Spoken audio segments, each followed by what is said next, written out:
এই দোয়াটা পড়ার দরকার আছে না নাই?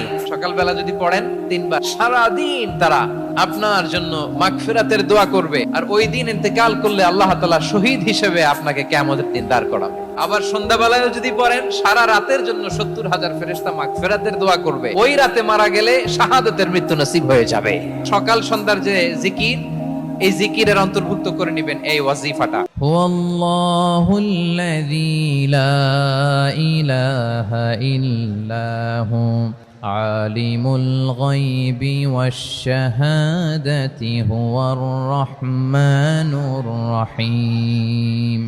والله الذي لا إله إلا هو الملك القدوس السلام المؤمن المهيمن العزيز الجبار المتكبر سبحان الله عما يشركون هو الله الخالق البارئ المصور له الأسماء الحسنى يسبح له ما في السماوات والأرض وهو العزيز الحكيم.